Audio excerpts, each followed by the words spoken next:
Yeah, welcome everybody. I'm recording this. There's a number of folks that emailed me said that they would come, they would have to listen to a recording. We're really fortunate to have a friend of mine, Tanya Carlsen, who's a professional designer, has been at it a long time. Um, she mentioned to me just now, I thought you were in somewhere in the Bay Area originally, but I guess it's um, Northern California. You're right near the Right. Oregon border. So Hmm. but she had a whole practice, I presume, in Eureka, and Right. then took up and started all over again in Bend. Is that right? Yep, that's right. Was that really kind of extra difficult, given that you put in so much time building a reputation Mm. in Eureka, and then had to kind of start from scratch in Bend? Was that difficult? Well, I mean, yes and no. I mean, right now I wouldn't move until I retire because I am so embedded in my current community. But when I did move from Eureka to Bend, Oregon, um, I was mainly working as a gardener and doing some design on the side. And when we did move to Bend, we built a house and I had a baby and I was busy. So it was kind of perfect timing because it allowed me to slowly build the business while being a mom, and everything that entails. You didn't have a big So rush to get I did to not full have a big speed right rush. away. Yes, I had. Well, what period of This time do you think it took you from when you moved to Bend to when you had the same reputation and clientele that you had in Eureka?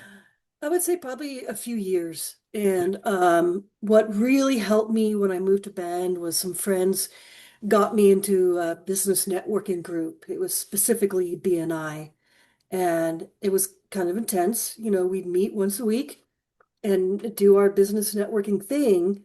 Um, and it was kind of a big time commitment, but it really helped me network more, and it helped me become more professional. It helped me with my elevator speech. It helped me with chit chat and small talk. And so whenever there were other, builders events, I can go and chit chat my way through the crowd without being too embarrassed.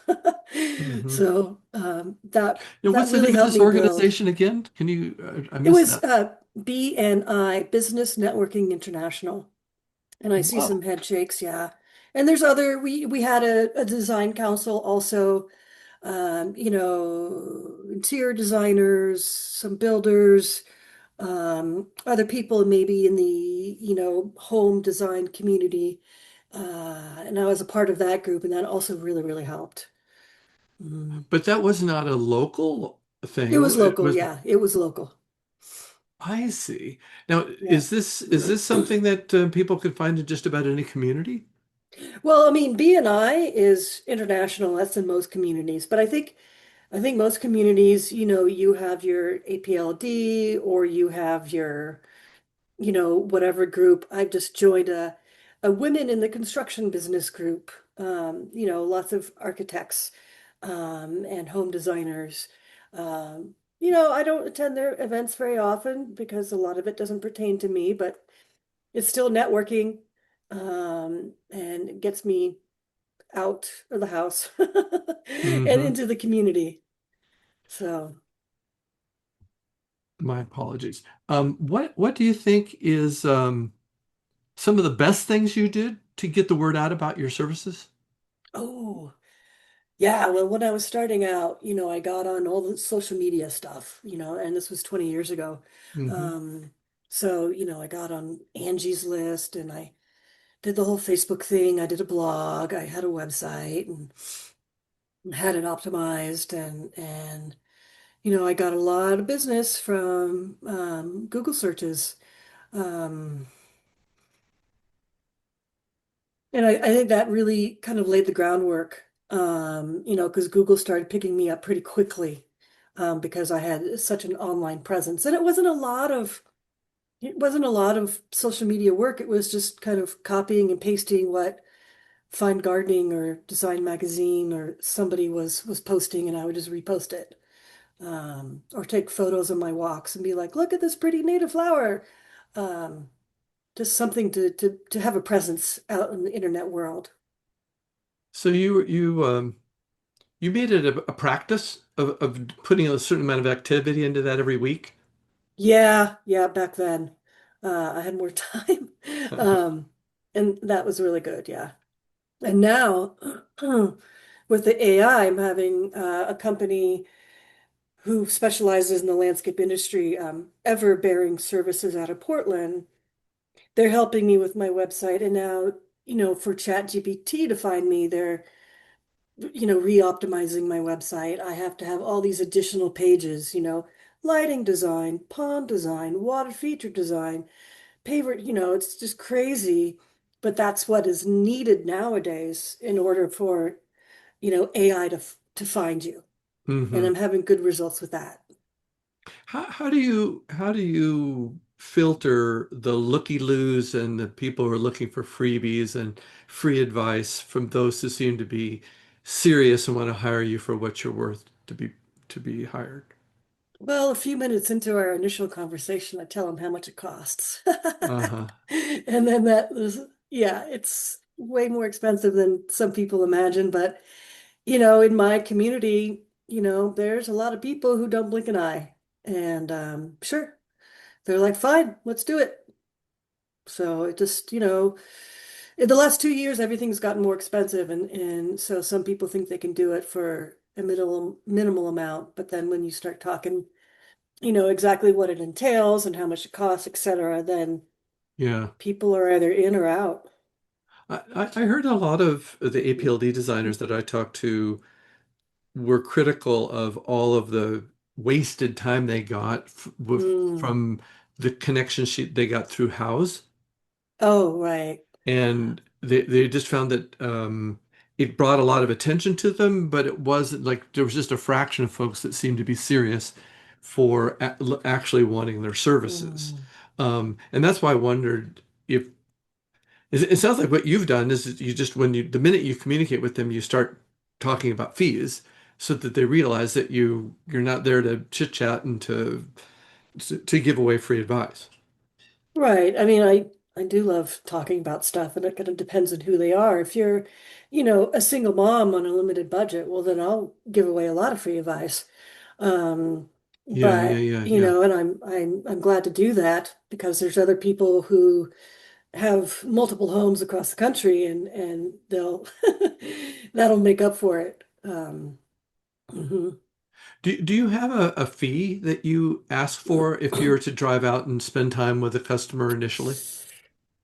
No, I don't. So, the first initial meeting is free, and Hmm. that's just, if I get their business after I do charge them for that.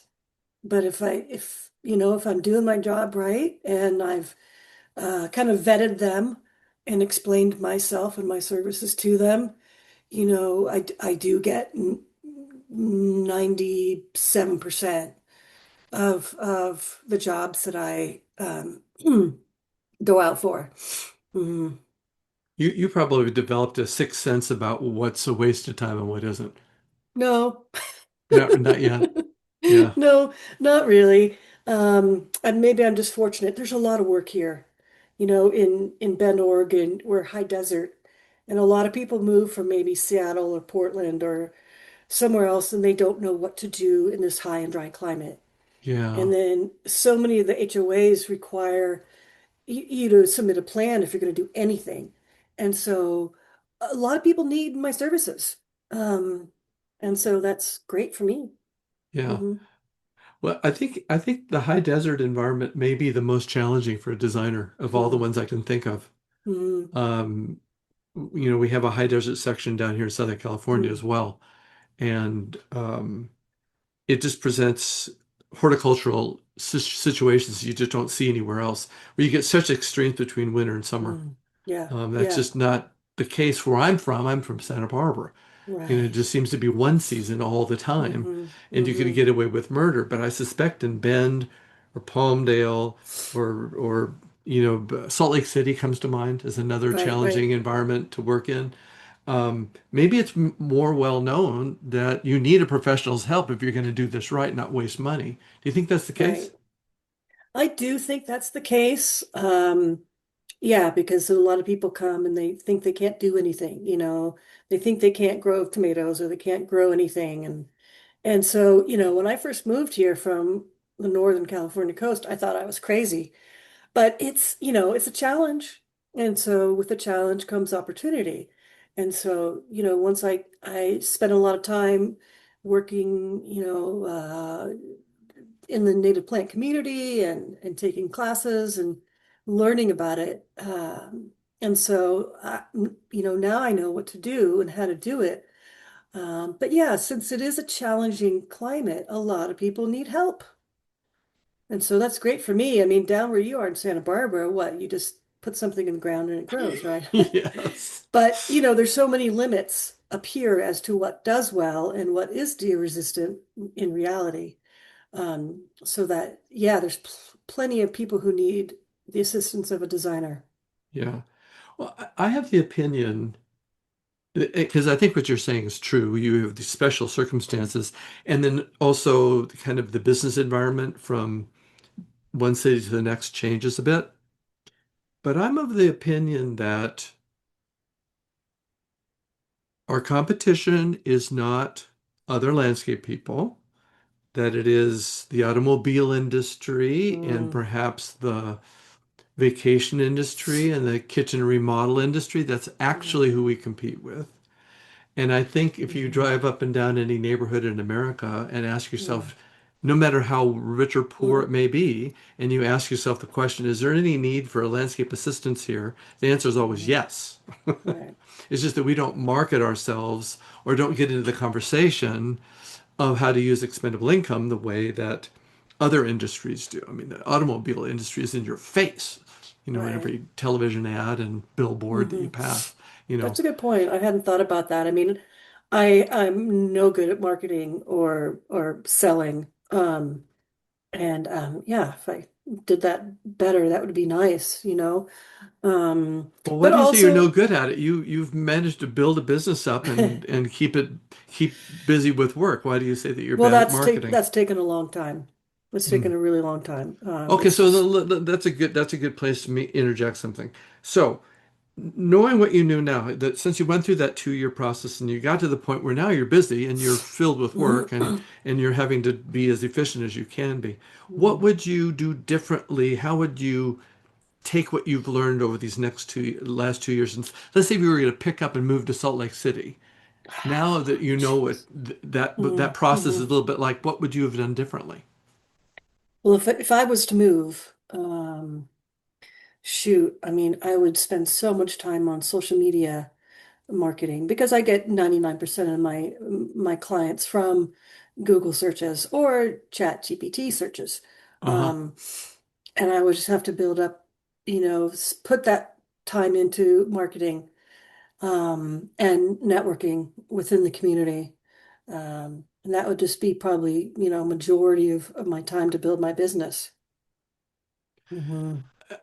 In my career, I've come to the conclusion that one of the areas of our industry that we're really weak at, I mean, there's a lot of things we're great at, like building relationships with people. I think is Hmm. we're at the top of the food chain in the business world. But in terms Hmm. of marketing our services, Hmm. we're notorious for being bad at that. For Right. And example, maybe that is something that I do differently now that you brought it up is, how much does curb appeal, how much does planting trees and shrubs add to the value of your home? That kind of stuff. It's out there, all the statistics, and I could do that marketing as well. That would probably be smart. Thank you, Jerry. yeah, well, another thing along these lines is when any job you do is like this big neon sign in that neighborhood of advertising or Mhm. Oh marketing yeah, for your right, services, right? right, When they see the transformation, it's just golden. right. Do you find that you would work in a particular part of Bend and then you'd get a number of other neighbors asking for your services and then maybe jump to the other side of town next year or 6 months later? Well, in Bend, it happens to be, the west side of town. That side of the town is the higher income and with the more HOAs. It's funny, when I did start out, I did have yard signs that I would put in. I had nice ones, metal ones, and I did put those in every landscape, and that helped. Um, Yeah, that's exactly what I was talking about. I mean, you're mhm, taking mhm. advantage of the fact that you've got basically the attention of the neighborhood while Hmm. that Hmm. job is being done. Why not Yeah, tell them about you? yeah, yeah, exactly. Yeah. Did you have any trouble convincing the homeowner to allow you to do that, or was it No, easy? it's pretty standard. I mean, I haven't been doing it lately though. I don't know why. I don't see many yard signs Well, it's anymore. because you're I've, busy. yeah, well, The yeah. need for it isn't as great as it used to be. True, true. Hmm. What do you what's your I wanted to switch gears just a little bit here. When you go about meeting someone for a project, do you have certain things you try to do to build rapport with them, to get them to trust you and to accept you as a professional, but also feel like there's some bond or rapport with Right. them? Well, certainly, it is relationship building and it is getting them to trust you and to respect you as a professional. It actually took me many years to have the confidence to say, I don't know. Now I'm feeling Interesting. confident in saying, I don't know, but I'll find out for you.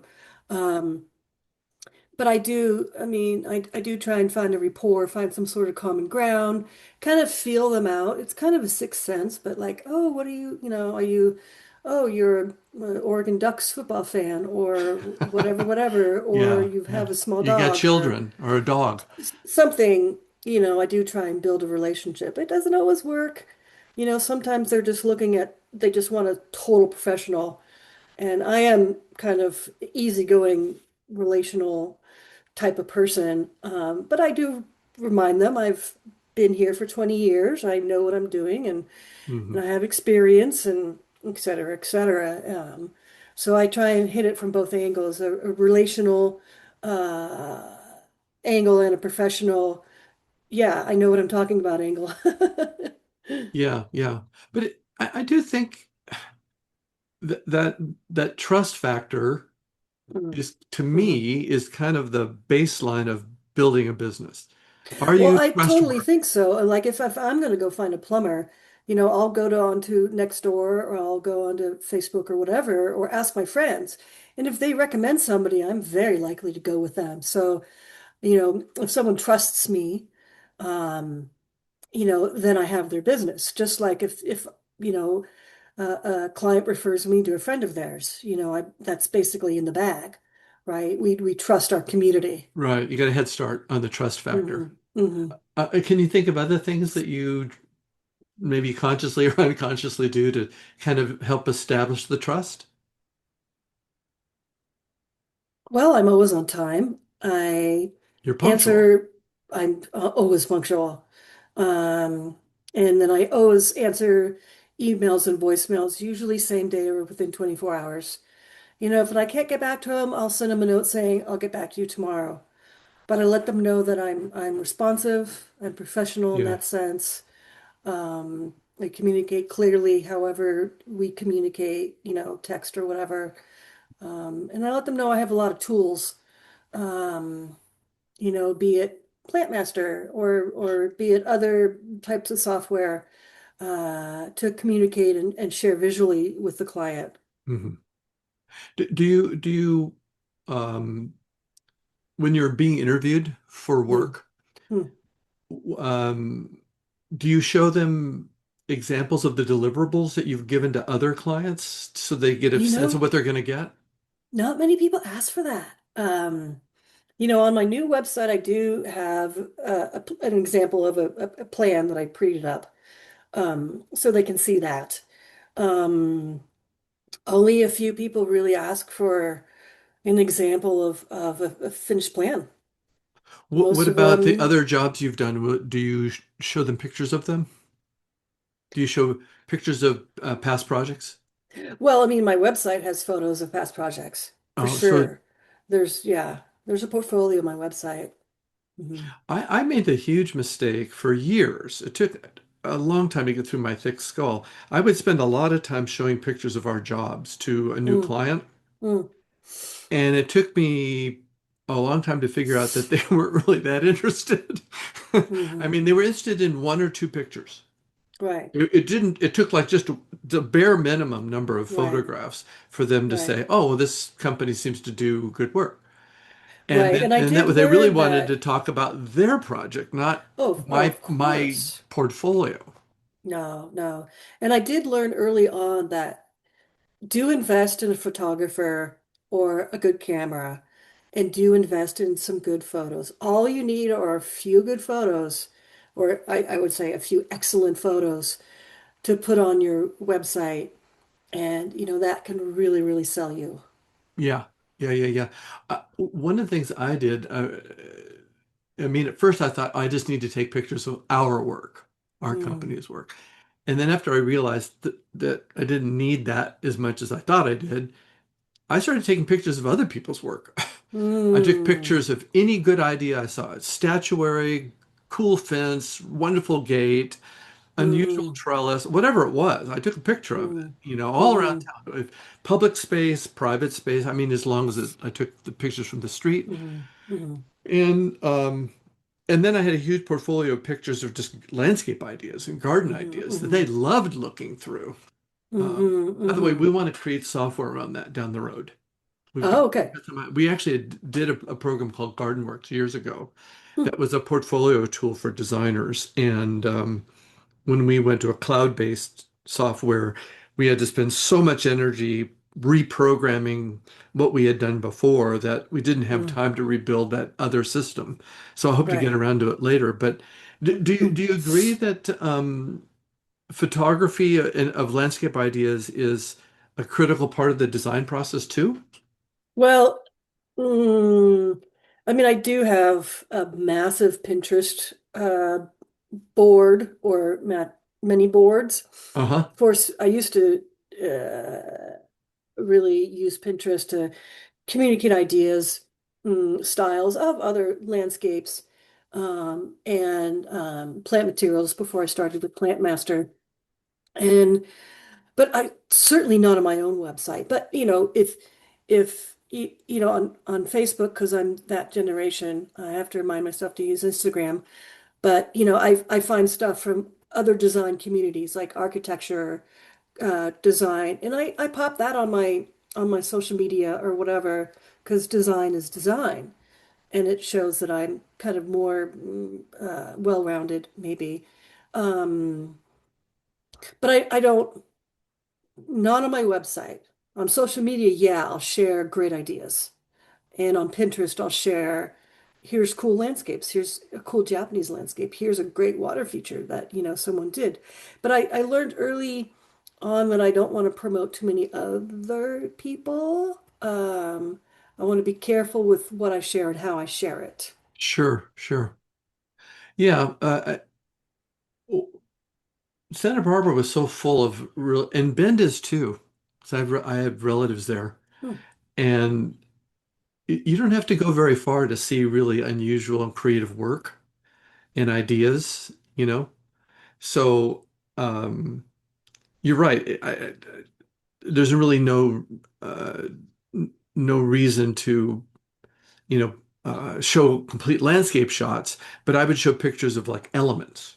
Yeah, yeah, yeah, for sure. For sure, Different elements. different statuary ideas Right, and right, different right. fence designs. Like in Carmel, California, they have a penchant Oh, right. for a really unusual fences. Hmm. I mean, it's kind of like a blood Right, I sport to see if know. you can create one more different than the next guy. Right. So that's fun when you're sitting down with a client to look at, lots of ideas and said, well, Hmm. what appeals to you, and Right, right. I can take your sensibilities and Hmm. do something brand new. Sure, yeah, elements of a landscape. And there was a question in the chat about getting, the photographs. So I've been doing this 20 years and yeah, you know, trying to work, trying to be a mom, trying to do invoicing, trying to do marketing, trying to get the dishes in the dishwasher. I forget to go take photos, and so I don't have as many photos as I would like. But I've put an effort into the last couple of years of of going back and taking photos. And I have a photographer friend who's taken some professional photos. And I mean, how many landscapes have I designed and how many do I have photos of? And then sometimes, they're not maintained or they're not installed properly or whatever. And, we're so high and dry that if a landscape is not maintained well up here, it doesn't look good. So there's lots of great designs I've done, and then they weren't maintained and I can't take a photo of it. Um, so luckily, those few wealthy clients who do have someone maintain their landscape and I've been able to go and take element pictures. Um, I, Right. I find I don't necessarily need to, showcase the whole landscape, but just maybe portions of it. Um, and my season is short. We're basically May through September, May through October, for stuff to look good. And yeah, it's really hard for me to go get good photos. How, Um, how, that brings up another thing I wanted to ask you about, because it's been an issue that I've been talking about with others recently. How are you dealing with the crisis in the maintenance department of our profession? oh What my what God. what what how are you struggling with that situation? The Mm. fact that most of the designs done professionally get ruined by the mow, blow, and Oh, go it's crowd. so frustrating. I mean, I do have a colleague who's a gardener, a real gardener, and I try and get most of my clients signed up with her for proper maintenance. Somebody who actually knows how to prune and who can identify a weed or the right plant, who uses compost, etc. But, there's very few real gardeners and they're all very busy. And so sometimes it's just kind of a losing battle and it just kind of is what it is. I am constantly educating my clients about the difference between mow, blow, and go and a gardener. Mhm. And I do a lot of educating of trying to tell the clients, um, how to maintain the landscape, what it needs. Um, and some do it, some don't. Yeah. So it's a struggle. Yeah. Do you think there may be a business opportunity in this for designers to be able to draw up contracts that include coaching and teaching Yeah. on the follow-up side so that Hmm. the original design intent and can be maintained and not maintained, but push Properly forward. cared for. Yeah. Yeah, I mean, I keep thinking, I do consultations as well, and I'd love to move into doing more consultations as I get older. Of yeah, just telling people what is that plant, and then how do I take care of it? And our dirt is almost sterile up here. It's horrible. And so, you got to put on so much compost on our dirt and you have to fertilize. People just don't understand that, And when I came from, I grew up in San Francisco Bay Area and the dirt was amazing. But now here it's so sterile and porous. So I think that's a great opportunity, consulting, and guiding people how to care for their landscape. Up here, though, a lot of people they live in Central Oregon to go mountain biking and skiing and golfing and playing, and so they don't spend a lot of time in their landscape, and it shows. You go to Portland, and everyone has a gorgeous landscape, but you come to Bend, and people have just a basic landscape because they want to play. Oh, But then someone when had a they go ahead. someone had a chat. Plant sourcing.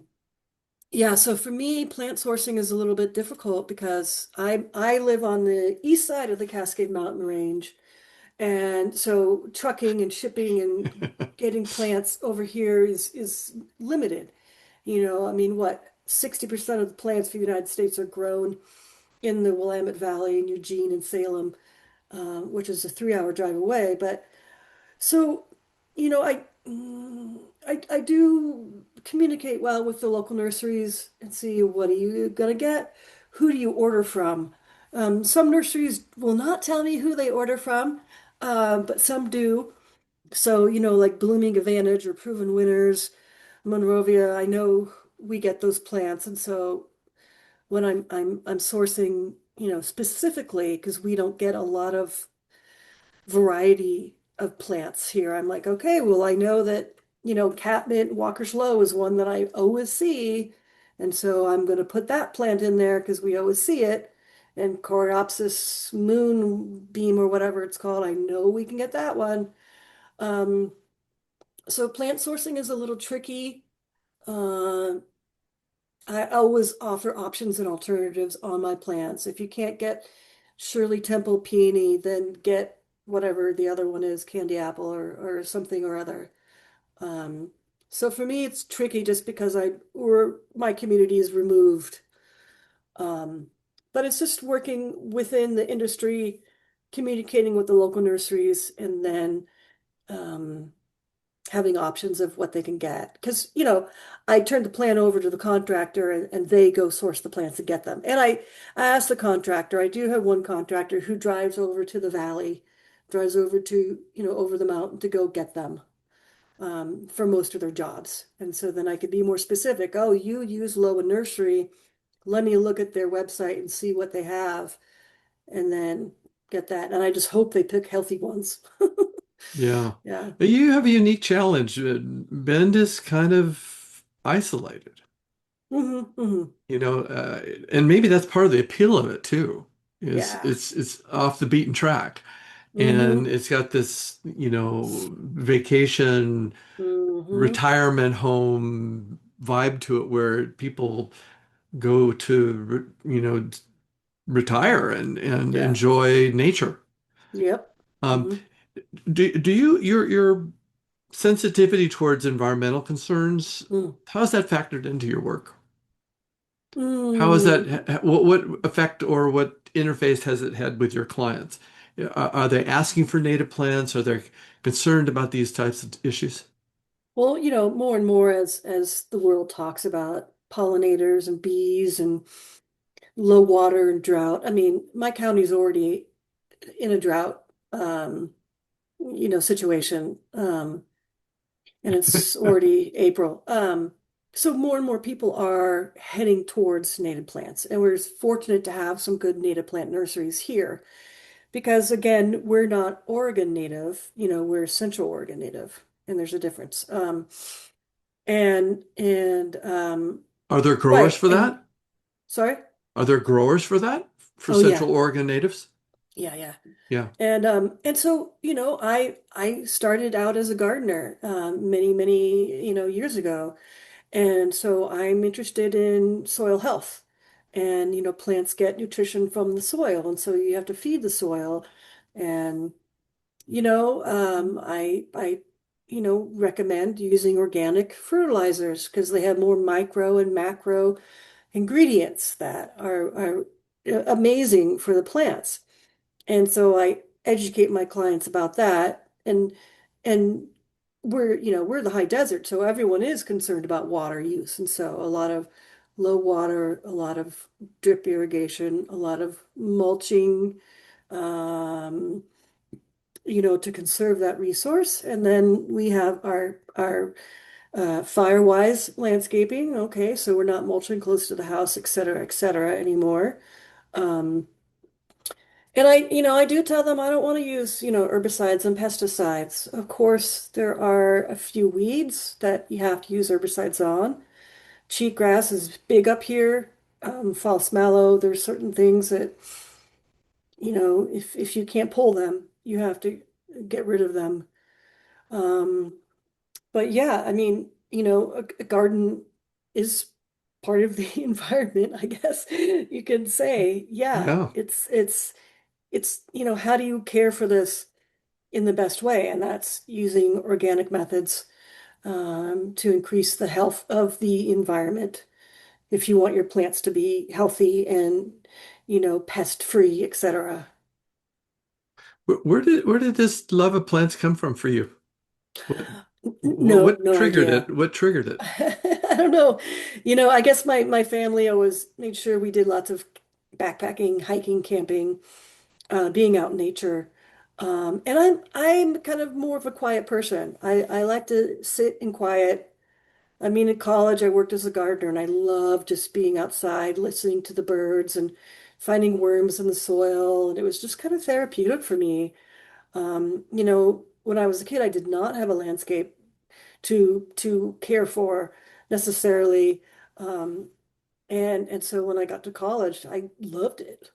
And so I think it's just part of my personality and part of my upbringing that I just am happy in nature. Did you go to Humboldt? I did go to Humboldt State. Yep. Yep. Yeah. Um, did you study horticulture at Humboldt? No. No, I didn't How know did you that. how did you Right. into horticulture? Life. I worked as a gardener through college, but I didn't know it was a career. I thought It I was a ended way to up getting, get pay for college, help pay yeah, for college. I thought I had to get a degree. And so I got a teaching credential that lasted 2 years. And then I did other jobs. And then finally I was like, screw this. I'm going back to gardening. I realized that's a job.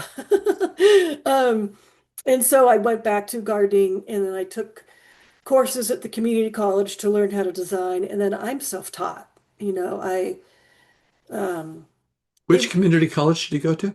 oh, that was College of the Redwoods in Northern California. Ah, yeah, I And then know I of did the it. Master Gardener's course up here in Oregon, to really cement um, uh, my local knowledge.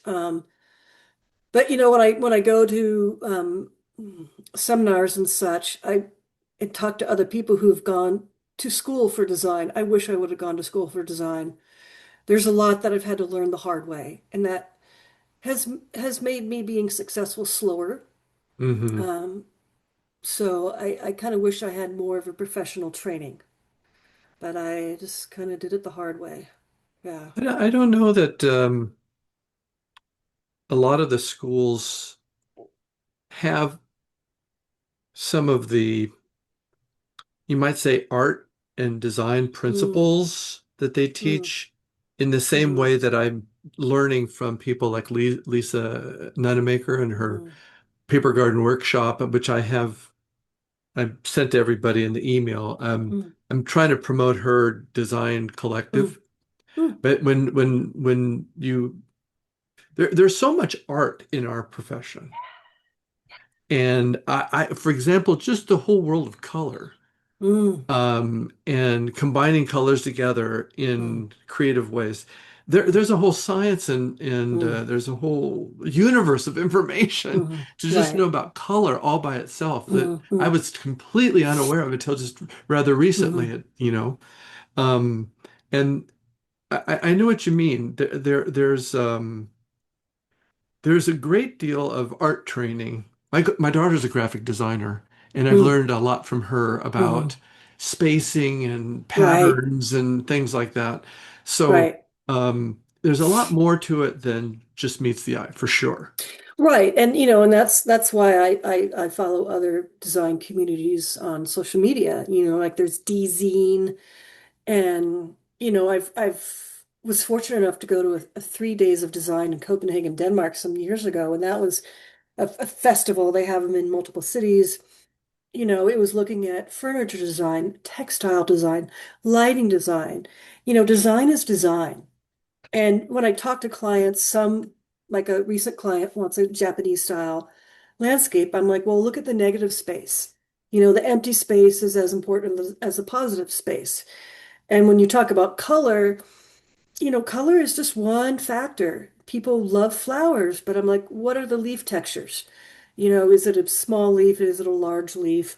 Um, and how do those blend together? And for us, we have like 5 months of winter. What are the bones of your garden? What is it going to look like in December or January? Right. And there's a science to it as well. Um, does this get sun or shade? And for us in Central Oregon, we're at 3,600 feet, and so our afternoon sun is pretty intense.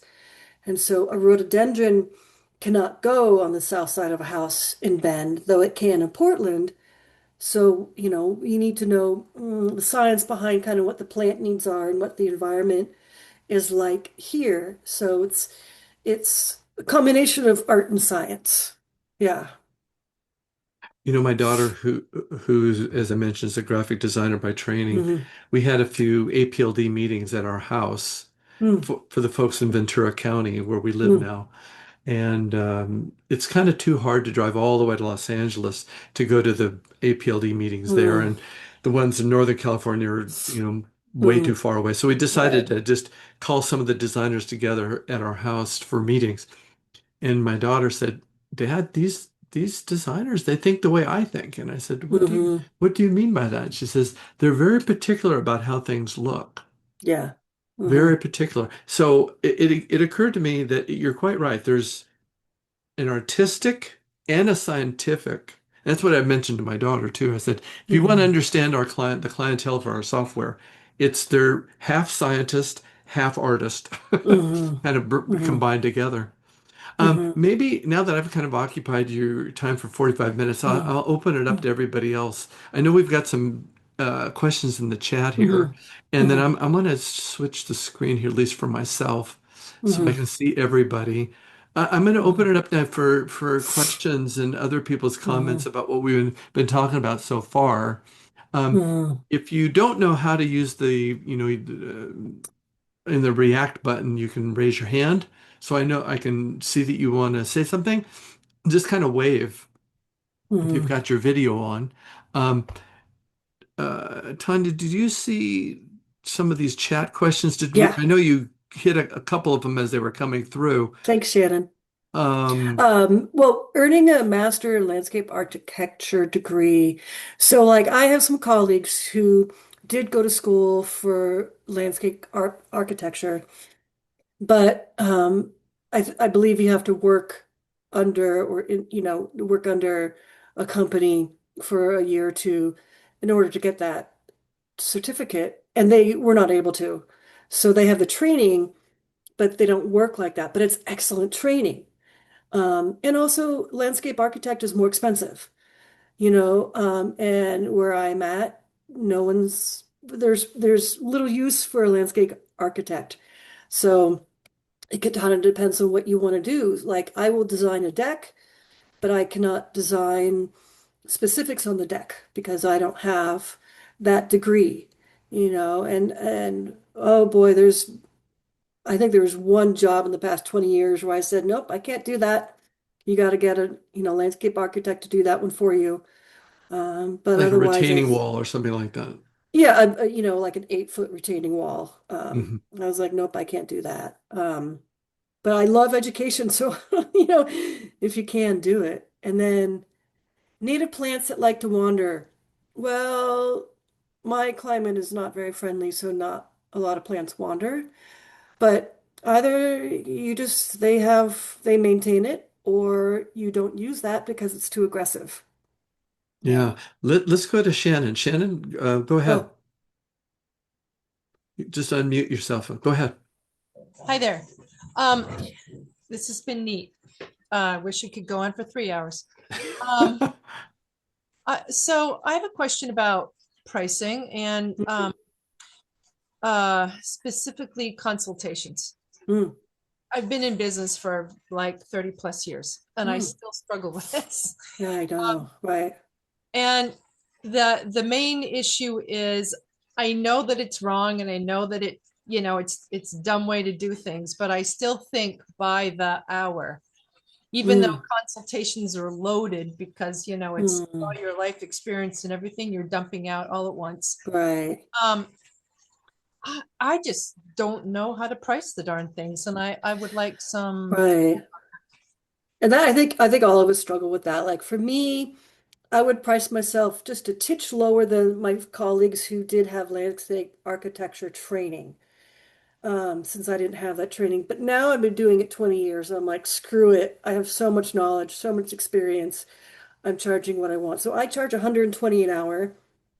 And yeah, I do base my contracts on a time basis. Um, I estimate, I give myself, oh, it's going to be between 1,200 and $2,000 for your design. Some people are more chatty, some people change their mind and whatever. And I charge for, yeah, my meeting with them, my time designing, my time, researching plants. And there's so much more into running a business. There's all my time going to the printers, printing. I don't charge my clients for the plans. That's just part of my cost. And of course, there's, my overhead. Of course, I work from home, but and just my decades of experience. So I charge for all that. What am I worth? And that was hard as a woman, and to see myself figure out what am I worth. And some people are like, well, that's too expensive. I can't afford that. And I say, I understand. I can't afford it either.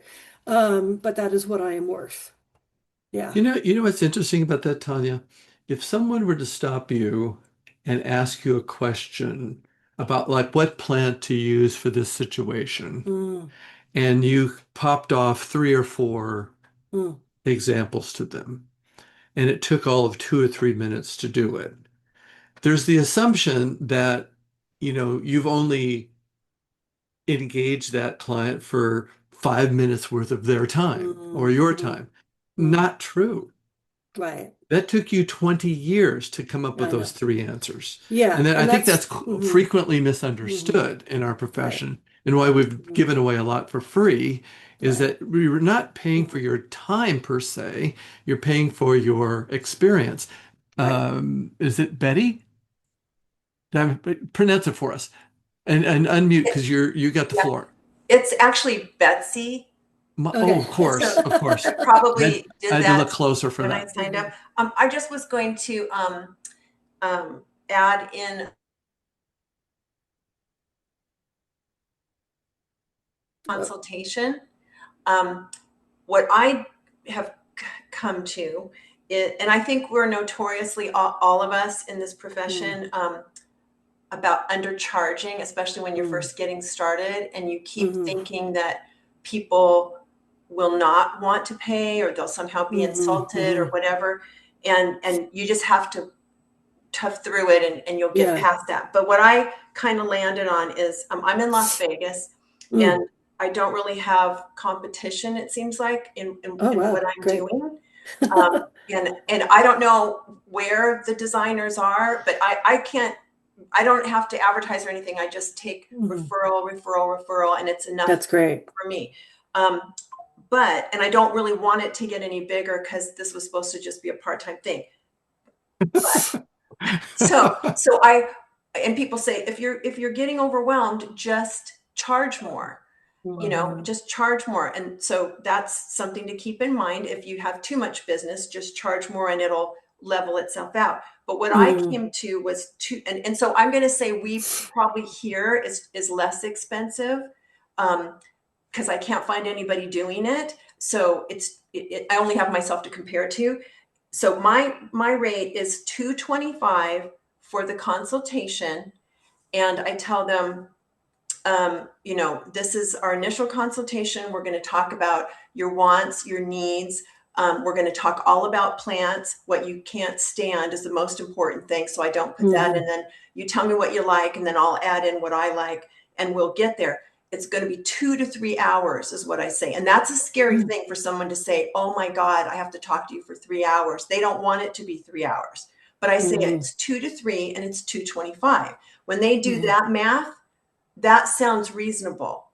Oh, And yeah. That's very everybody just reasonable. goes with it. So to Shannon, what I would say is find a number that's a non-scary number, and maybe try that a couple times and say it will be from 2 to 3 hours and it's this amount.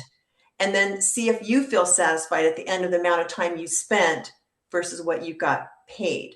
So you're getting away from the hourly rate on the Mhm, mhm, consultation, then you roll into the hourly rate when you mhm. do the rest of your work. Yeah.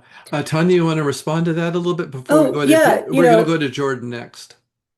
Um, yeah, my sister is a body worker, and she has undercharged, and I'm like, they don't consider you professional because you're giving away your services. You don't value yourself if you're not charging for yourself.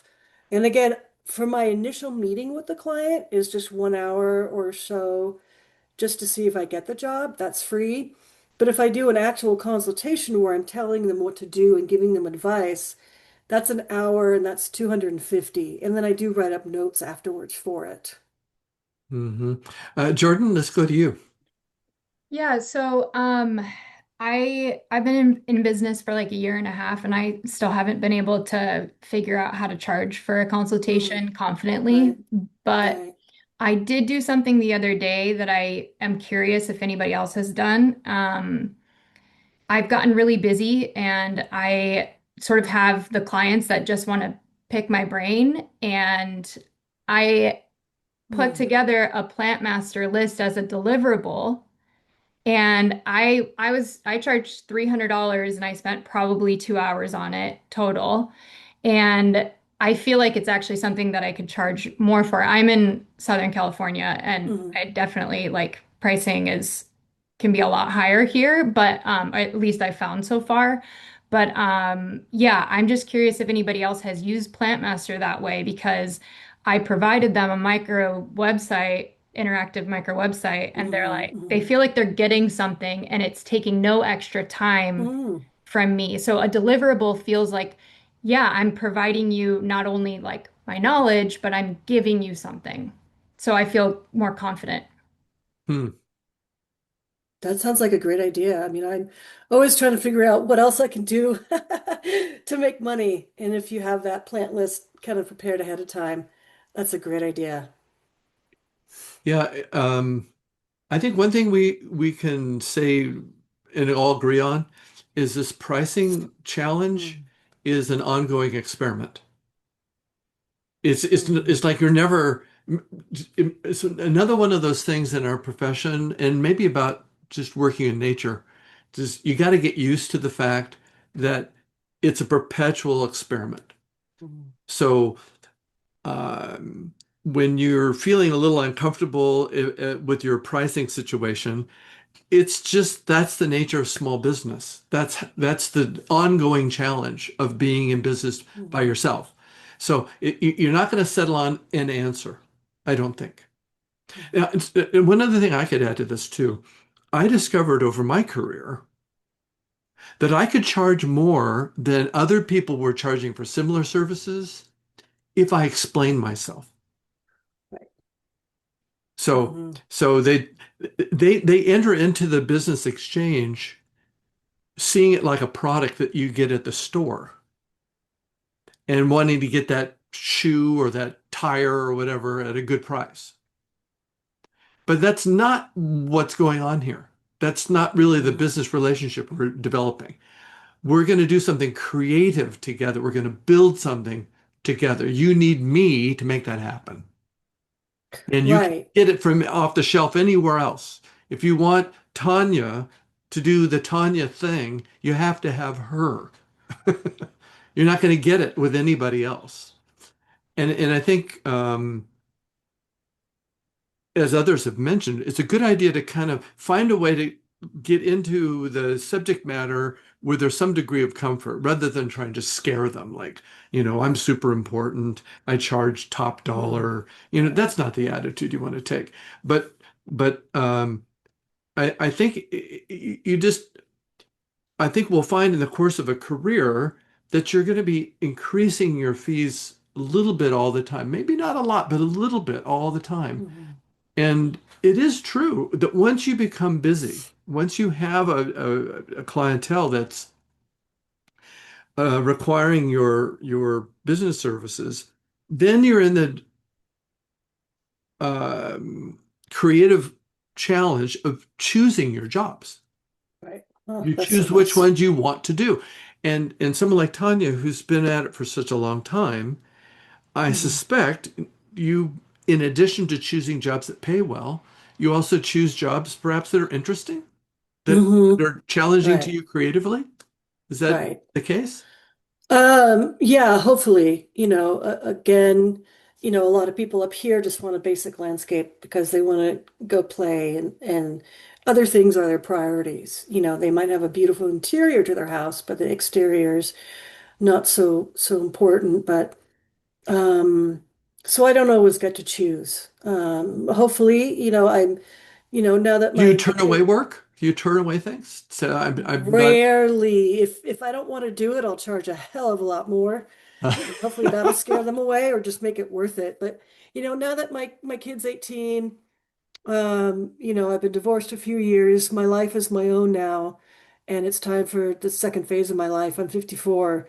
And oh, what was your question? What was I going to say? I need to eat lunch. Yeah, what were you? I totally forgot what I was saying. No, no, you answered it thoroughly, Okay, actually. okay, good. No, you did fine. Um, did anyone put a question in the chat that we didn't address? Christina, did you have one Yeah, it was just about before we leave? conferences. Oh, right. And I Yeah, think that's, oh Go ahead, sorry. Christina. Go oh, ahead. no, No, finish I your just question. I'm part of the collective. I just joined that. Yes, The paper, excellent. yes. And there's a lot of mention of the AP. Mm, LD. APLD. Yeah. But I Yeah. don't have any chapter where I live. I live in Nebraska. So there's Mm, Well, there's then the nothing virtual here. chapter. Yeah, yeah. And by the So way, and I'm in then it myself.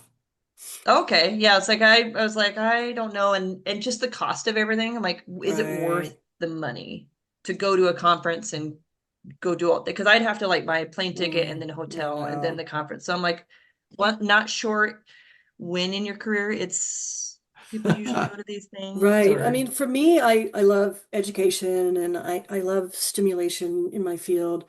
I've kind of had, zero marketing budget and, I barely make enough to pay my bills. So, all that kind of stuff has been a luxury. And sometimes they're not worth it, like the ALSA, whatever, the Landscape Architecture Conference is just way over my head. I don't need it. But, Oh, right. I ASLA. get, like I've been to the Seattle Flower Show, and that was really interesting and gave me lots of inspiration. And, I find that I'm isolated. I work from home. I don't get out and meet my colleagues very often. And I like to go to conferences if if the different seminars and things have stuff that's worth my while, because it enriches you if you can afford it, and if you can't afford it, then do the virtual ones because I think learning is a fantastic way to progress. Betsy, you wanted to add something to that? I do. For any of you that are in a dry climate, like it sounds like Tanya, and I'm Hmm. definitely in a desert climate out here. There's a conference called Desert Green in October of every Mm-hmm. year. It's put on by a group of professionals. It's landscape people, it's turf management people, it's botanists, Hmm. yes, and some designers, but it's everybody in the industry and Hmm. all the nurseries that cater to the kind of plants that I would be able to use or you would be able to use Hmm. are Hmm. there. It's Ooh, very wonderful. affordable and it's like a day and a half.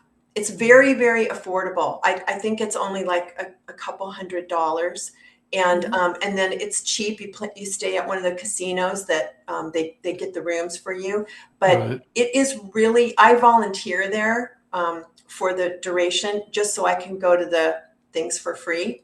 But if that might be any of you that are interested in those dry plants, you get the full 360. You get in. There's professors and professional people that from like the Denver Botanical Garden or these famous Hmm. people in the Hmm. industry, um, and it's just very educational and a lovely, inexpensive conference to attend. So I thought I'd Yeah. throw that out Wonderful. there. Thank you, Betsy. Yeah, that Yeah, sounds good. as we're running out of time here, let me just Mhm. add something. As I sent you in the email, I'm trying to promote three different resources for you guys that I think are valuable. APLD is certainly one of them. and you saw that, I presume. The other two was Marty Dover, who does business practice consulting, and then Lisa Nunemaker, who I think is a national treasure, for heaven's Mhm. sakes. But what I wanted to say is I've been to Mhm. a bunch of the APLD conferences, and they're to die for. They're Mhm. really, really good. Um, and the garden tours all by themselves Mhm. are worth the trip. The problem is Mhm. it is expensive. It's not, and if you're, just getting started out and again don't have a big marketing budget, it might be hard to afford to go to Right. New Orleans or, I think they're the one this year's in Ohio. But they're really, really fun because you're seeing design work in a completely different environment. And back to what Tanya was talking about earlier about having some kind of design education, you get a lot of principles of design that could apply to you in a different way, but you learn them Mhm. through the work of others in a different environment. Mhm. It's engaging intellectually and artistically to do that. Yeah. So if you can't afford to go to a big, 3-day conference, what I would recommend is find a drivable garden tour within your region. Any garden tour within a number of hours drive, Mhm. take them Mhm. in. You'll learn all sorts of fun stuff. Yeah. Christina, did you have a question? Or What your was daughter the, could ask too. that's mine. Go ahead. Sorry. They just got home from school. Mm. You said Marty Dover?